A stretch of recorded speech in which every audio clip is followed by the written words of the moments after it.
Christmas time tends to magnify every feeling, and when you're dealing with something hard, it can feel extra heavy this time of year. That's the case for many couples in crisis, divorced, separated, or simply not in a functioning, happy marriage. My next guest sees you, and she has some advice to share.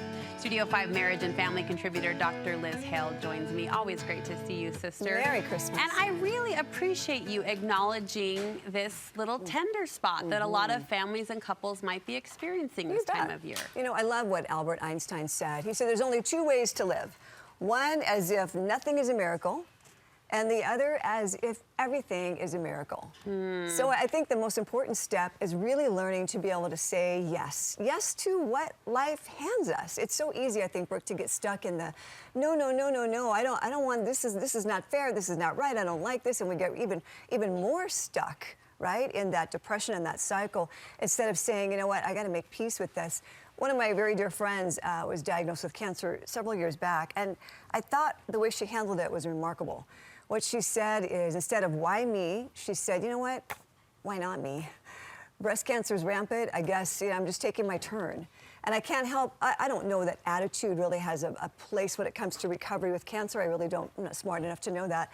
But I can't help but think that it really helped her hang on to live for the other side of cancer, to do all she could to live longer in this life. So this challenge to say yes, it's looking at our circumstances no matter what they are, and sort of accepting, sort of this open arm, open heart policy. That's right. I think instead of saying no, I think we have to say yes to hope, and probably that's really our only chance, is to say yes and be hopeful. Let's speak to some of the scenarios that I mentioned, specifically the divorce or the separation. We're at parties, we're at family events, and people are going to be asking a lot of questions. Yes, that's true, right? And some may not know that you're separated or going through a divorce, or newly single, you broke up with a boyfriend.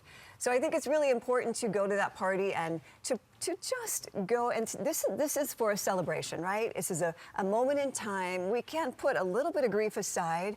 Some people may know. I think it's wise to tell the truth when they say, hey, where's your husband? You know, it's like, oh, you know what, or wife, we're going through some things, but we're working them through. Well, no, so one Christmas, I'll be very honest with you, Ben and I weren't really talking on Christmas Eve, and I couldn't believe it. It was a very early Christmas, first or second year of marriage. And I went one way and he went the other, and I was at my family's house, and so much hustle and bustle. It was really nice to have the distraction. And I think I said something like, oh, you know, I made up some excuse. I didn't necessarily tell the full truth. I didn't say we were going through a hard time, because you do want to be careful about what you say also. Because sometimes a spat, you know, we recover, but long after we've recovered, our family members might still remember. So be honest, but be general. Be honest, but be general. Yeah, it's not a time to go into the depth of the details anyway, because we're celebrating. It's a special occasion. And I like how you say we can put that little piece of grief, that little suitcase of sadness aside for just a minute. You do encourage people, no matter their situation, to turn outward, and this is a great time of year for that. It is, isn't it? I love this sweet story that Anita Stansfield wrote, about a married couple who longed to have children of their own. Couple adoptions had fallen through, so their beautiful nursery just sat empty and quiet. And to make matters worse, they had this nativity scene outside, an outdoor one, kind of an old one, a little raggedy, but all of a sudden they noticed baby Jesus was gone. Oh, Who no. steals baby Jesus, Oh, right? come on. This time of year especially. So they kind of fast forward to Christmas Eve, and they decided to kind of get out of themselves and maybe go help another family. There was a family in their neighborhood who had 6 kids, and they thought, I bet they could use a little more spoiling. So they went to the toy store, grabbed gifts for each one, left them on the porch, and ran, and took yet a baby doll that they had also purchased for themselves for their nativity scene. Oh, right? how sweet. They took that home. Yes. And as they were going to lay the baby down, guess what? Jesus was back. Oh, he'd been returned. And he was refurbished, and he had beautiful new swaddling clothes with a note that said, next year, we're going to kidnap Mary. Give the whole manger a makeover darling? like that. That's really sweet. I thought that was just really precious. Here they were doing something for someone else, and someone was doing something for them. I love that turn outward. You say we can become a safe haven. Yes. You know, I work with a lovely couple, and they have struggled their married life. I think they've been married 37 years. And the husband's depression, I got to see it up close and personal last Saturday when they came in. And typically what she does is she's just kind of so tired of the depression. And she says, you know what, I'm happy. Why can't you be happy? And he's only depressed, Liz, when we haven't had enough sex. Well, I'm tired of fixing that. I'm not going to do that anymore. And he just sat, you know, more and more sullen.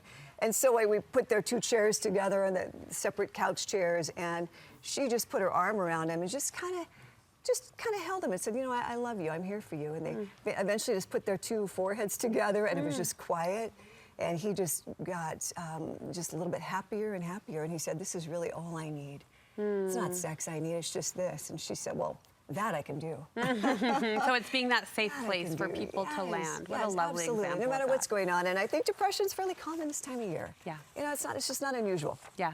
30 seconds left. Give us a quick line on this last one. Mindful self-compassion. Yes. You want us to practice it. You know, common humanity. It's not just me. It's not just you when life happens, right? We're full of different experiences in life, and they're going to happen. I love this one book that says, end the struggle and dance with life. And he suggests, this author, saying, for everything that you're disappointed or frustrated in, why don't you just ask a question that, what if this were all right? What if this were really all right?